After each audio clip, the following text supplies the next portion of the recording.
ప్రపంచవ్యాప్తంగా ఉన్నటువంటి క్రైస్తవులు చదివే గ్రంథం బైబిల్. దీనిని పారిశుద్ధ గ్రంథం అని కూడా అంటారు. ఓ వ్యక్తి బ్రాస్ షీట్లపై బైబిల్ రచించి బైబిల్పై తనకున్న విశ్వాసాన్ని చాటుకున్నారు. వరంగల్కు చెందిన వడ్డపల్లి గోపాల్ అనే వ్యక్తి బ్రాస్ షీట్లపై బైబిల్ రచించి రికార్డ్స్ బద్దలు కొట్టారు. తాను ఈ బైబిల్ రచించి India book of records, wonder book of రికార్డ్స్లో చోటు దక్కించుకున్నారు. గోపాల్ మెడికల్ డిపార్ట్మెంట్లో సీనియర్ అసిస్టెంట్గా పనిచేసి 2006లో పదవి విరమణ పొందారు. పదవి విరమణ పొందామని ఖాళీగా ఉండకుండా జీవితంలో ఏదో ఒకటి సాధించాలని నిర్ణయించుకున్నారు. బ్రాస్ షీట్లపై బైబిల్ రచించాలని నిర్ణయించుకొని 2015లో బైబిల్ రచించడం ప్రారంభించి 17లో పూర్తి చేశారు. మొత్తం 5 భాగాలుగా వీటిని రచించారు. వీటిని రచించేందుకు ₹1,00,000 వరకు ఖర్చు చేశారు. 2006లో నేను రిటైర్డ్ అయ్యాను.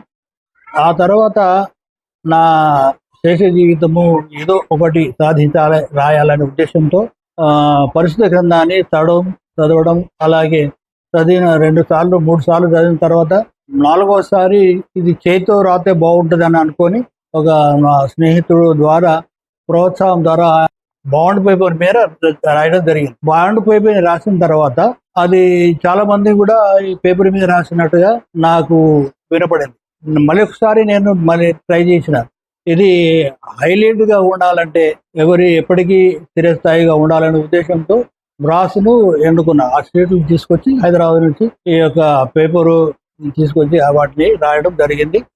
టోటల్గా 1050 పేజీలు ఉంటుంది. అవన్నీ 5 భాగాలుగా చేసి దాన్ని సపరేట్గా బైండింగ్ తర్వాత దాన్ని రాయడం ఇదంతా పూర్తిగా నా స్వహస్తాలతోనే రాయడం జరిగింది. నాకు ఇచ్చిన ఈ యొక్క అవకాశాన్ని, దేవుడు ఇచ్చినట్టు ఆరోగ్యాన్ని బట్టి ఏదో ఒకటి సాధించాలి అనే ఉద్దేశంతో రాయడం జరిగింది. అది ఇప్పటి వరకు చాలా వరకు అన్ని న్యూస్ పేపర్లో, డైలీ పేపర్లో అన్నింటిలో వచ్చింది. 2015 నుంచి స్టార్ట్ చేసింది. 2017 వరకు 2 సంవత్సరాలు పట్టింది.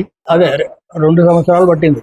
హైదరాబాద్ మెటీరియల్ హైదరాబాద్ పోయి అక్కడి నుంచి తీసుకొని వచ్చి ఆ రోలింగ్ సిస్టమ్ ఉంటుంది, అది తీసుకొచ్చి వాటిని నా సైజు ప్రకారంగా కట్ చేసుకొని దాన్ని మళ్ళీ దానికి లైనింగ్ చాలా పెద్ద ప్రాసెస్ ఉంటుంది.